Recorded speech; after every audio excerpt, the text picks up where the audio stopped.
At this stage of the process, we are currently busy with reviewing. We must carefully address both the broad generalities and the highly specific technical details that are directly related to advancing this complex diplomatic process forward.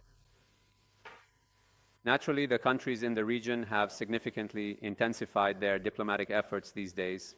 You have witnessed a wide variety of continuous and ongoing diplomatic contacts from the regional countries and the immediate neighboring countries within the surrounding area. We are in the decision-making stage.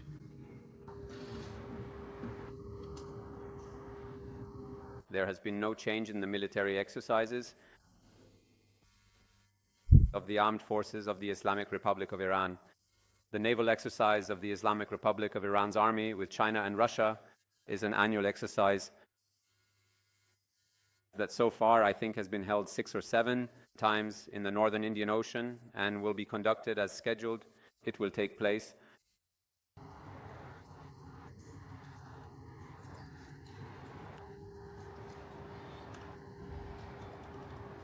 Overall, we have certain measures in place. We are currently in the process of carefully reviewing various drafted options which have been officially submitted and transmitted to the relevant decision-making bodies for their final approval.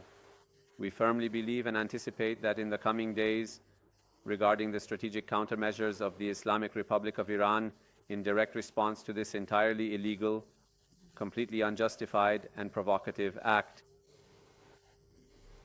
and very mistaken action by the European Union, a decision will be made by the Europeans. France has no legal or moral standing to intervene in or comment on any diplomatic process or to express an opinion about it. Unfortunately, France played a very negative and inappropriate role regarding this same illegal resolution. The European Union played a destructive role. Therefore, we invite the French parties. They must undertake a series of comprehensive and decisive measures to restore their steadily diminishing and eroding credibility and standing. Furthermore, they should recognize and acknowledge the European Union as a significant global actor that could have truly played a constructive and highly beneficial role in complex international interactions.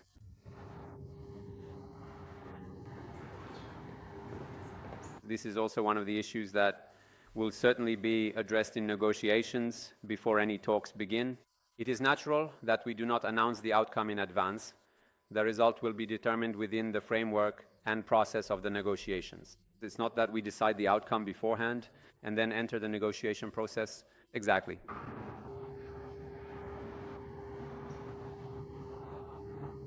Yesterday and today, all the ambassadors of European countries, the member states of the European Union that have embassies in Tehran, were summoned to the Ministry of Foreign Affairs. The Islamic Republic of Iran's formal protest has been delivered to them in writing, but this is a minimal measure, as I mentioned before.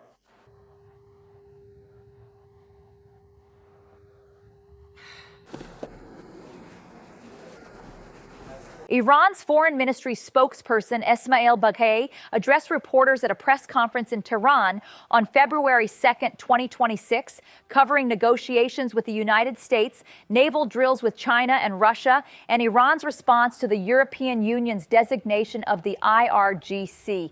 In the briefing, Iran's foreign ministry spokesman laid out Tehran's stated positions on talks, naval drills, and the EU move.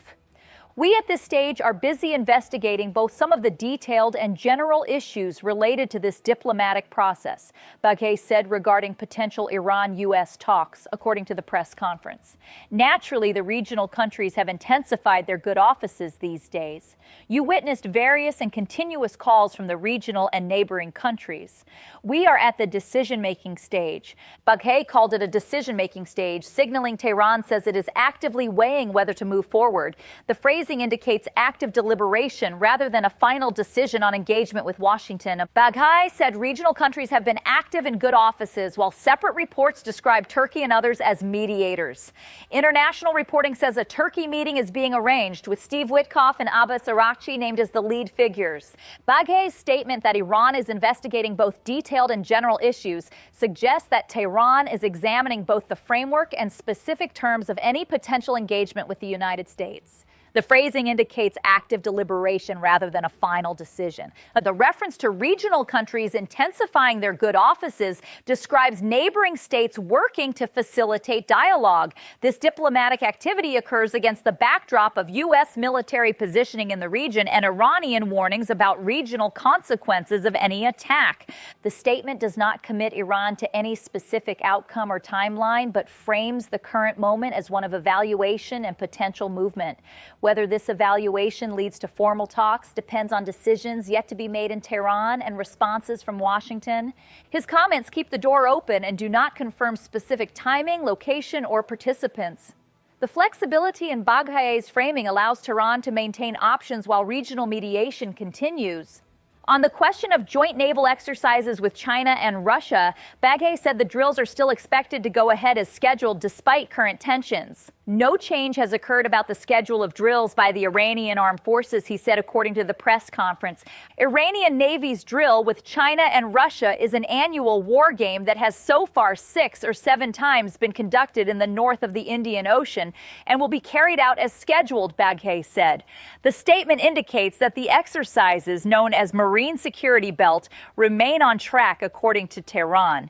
He described the drills as recurring since 2019 and part of an established cycle of joint exercises. The continuation of scheduled exercises during the current crisis sends a signal about Iran's relationships with China and Russia. Public readouts from Beijing and Moscow on this specific round were not immediately cited in the reports we have seen. The exercises typically take place in the northern Indian Ocean and Gulf of Oman region. The Marine Security Belt exercises represent ongoing trilateral naval cooperation between Iran, China, and Russia. He described the drills as recurring since 2019 and part of an established cycle of joint exercises, making them an established element of the 3 countries' defense relationships, according to Baghei. The timing of the exercises, reportedly scheduled for mid-February according to various reports, coincides with the current period of elevated U.S.-Iran tensions. The decision to proceed as scheduled may serve both practical and messaging purposes. From Iran's perspective, continuing scheduled exercises demonstrates that regional relationships and military cooperation proceed normally despite American pressure. The exercises also provide opportunities for coordination with 2 major powers that have different relationships with Washington. China and Russia have framed previous iterations of these exercises as focused on maritime security, counter-piracy, and search and rescue operations. Whether this framing applies to the current planned exercises has not been specified in recent official statements. After the EU listed the IRGC as a terrorist organization, Baghei said Tehran is preparing reciprocal measures, according to international reporting. We are examining the entire set of measures, he said, according to the press conference. Various options have been drafted and sent to decision-making bodies for consideration. We believe that decisions regarding the Islamic Republic of Iran's reciprocal measures in response to this illegal, unacceptable, and very wrong action by the European Union will be made in the coming days. Baghei said. The statement signals that Iran's response is imminent but has not yet been finalized. The characterization of the EU action as illegal, unacceptable, and very wrong reflects Tehran's strong objection to the designation. The IRGC plays a central role in Iran's security apparatus and economy, making its designation a significant point of contention. Iran has already summoned EU ambassadors and issued formal protest reports, say, while officials hint more steps are coming. Baghei's statement suggests additional responses are being considered beyond the initial diplomatic protests. Baghei said Iran had summoned European ambassadors over the IRGC designation. Over yesterday and today, all European countries, member states of the European Union that have embassies in Tehran, were summoned to the Ministry of Foreign Affairs, he said, according to the press conference. The Islamic Republic of Iran's protest has been formally notified to them in writing, but this is a minimum measure, as I mentioned, Baghaei said. The characterization of the ambassador's summons as a minimum measure suggests that more significant responses are planned. The formal written protest represents standard diplomatic practice for expressing strong objection to another party's actions. The summoning of all EU member state ambassadors simultaneously underscores the seriousness with which Tehran views the designation.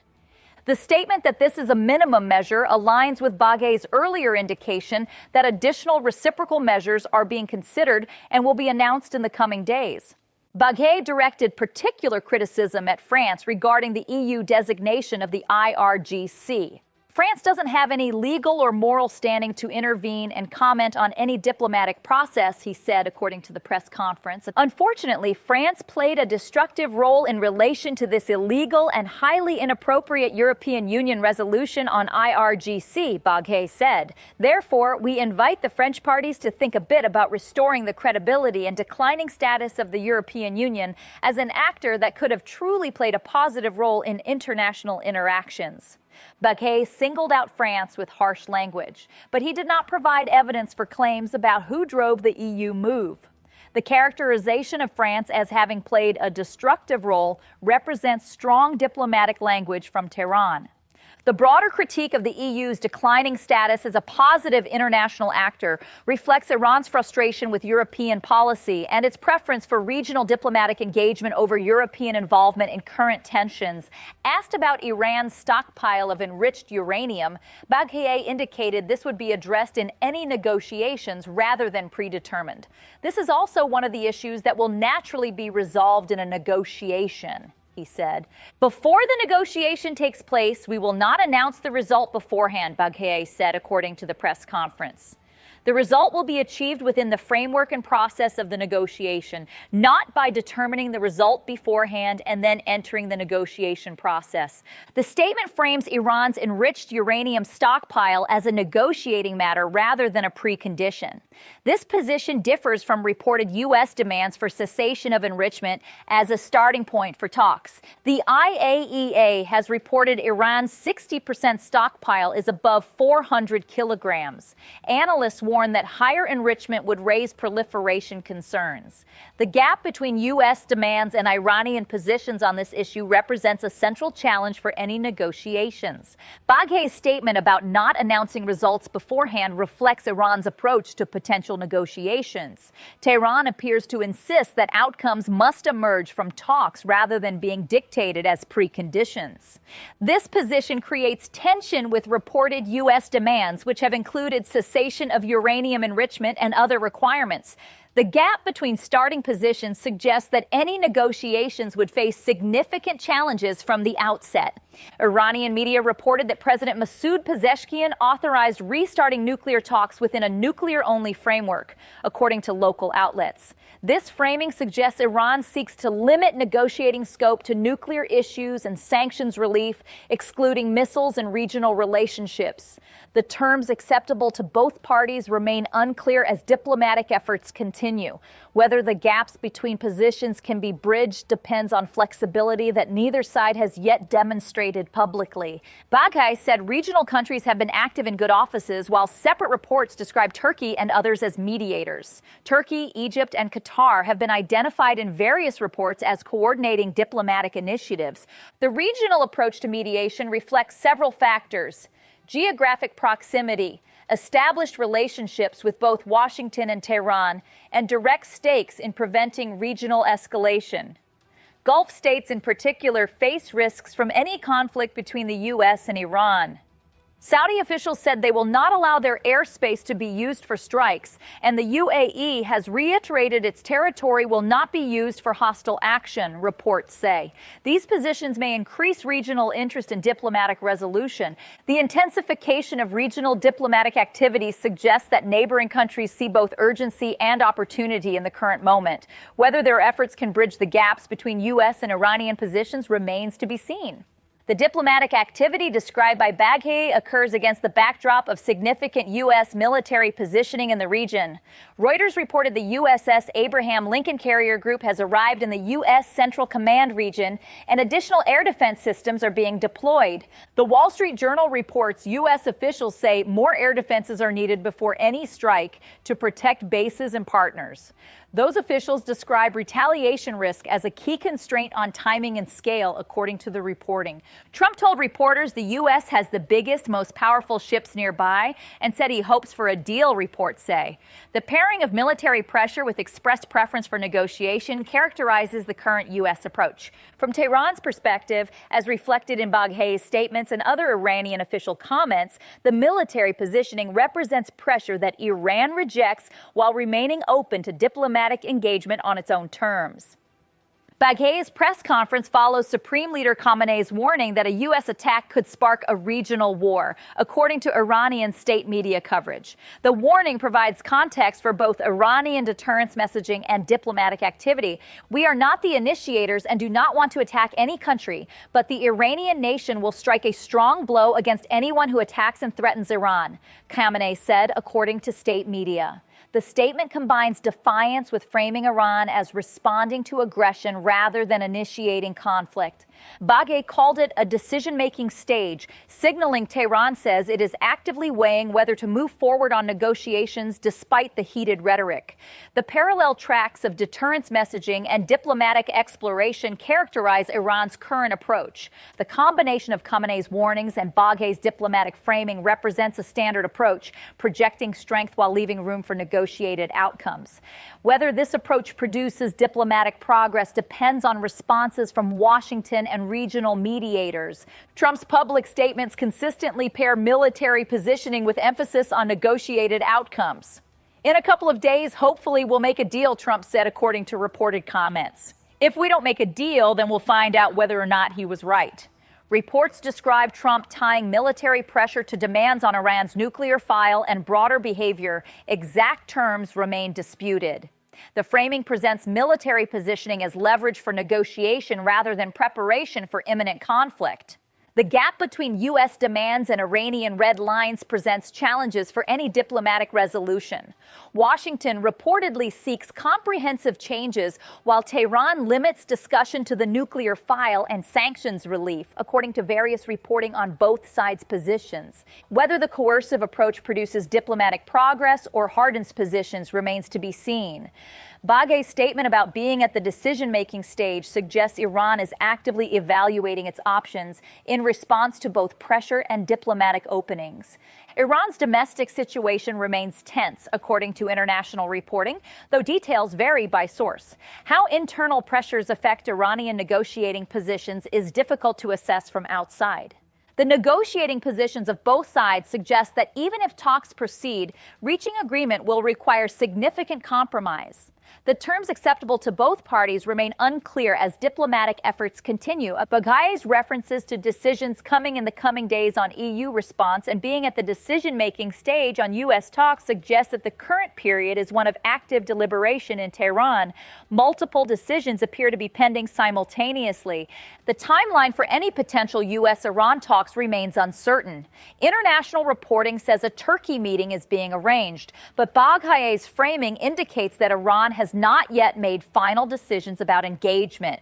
The EU response timeline appears shorter, with Baghei indicating reciprocal measures will be decided in coming days. This suggests Iran is treating the IRGC designation as requiring more immediate response than the longer-term question of U.S. negotiations. For observers tracking the situation, the coming days may prove significant for understanding Iran's direction on multiple fronts. Whether Tehran moves toward engagement, escalation, or continued evaluation will shape the trajectory of regional tensions. His comments keep the door open and do not confirm specific timing, location, or participants for any U.S. talks. The flexibility in the statement allows Tehran to maintain options while continuing to evaluate the situation. The ultimate trajectory of the current crisis depends on decisions being made in Tehran, Washington, and regional capitals. Baghei's statements provide one window into Iranian deliberations, though final decisions have not yet been announced. Baghei's press conference reveals Iran managing multiple diplomatic and security tracks simultaneously. On U.S. negotiations, Tehran says it is at the decision-making stage with regional mediation active. On military exercises, drills with China and Russia are expected to proceed as scheduled. On the EU, reciprocal measures are imminent. The continuation of scheduled naval exercises with China and Russia during the current crisis sends signals about Iran's international relationships and its rejection of isolation. The trilateral cooperation represents an alternative framework to Western-dominated institutions. Iran's response to the EU designation reflects broader tensions with European countries that Tehran views as aligning with American pressure. Baghaei singled out France with harsh language, but he did not provide evidence for claims about who drove the EU move. The ultimate trajectory of the current crisis depends on decisions being made in Tehran, Washington, and regional capitals. Baghei's statements provide one window into Iranian deliberations, though final decisions have not yet been announced.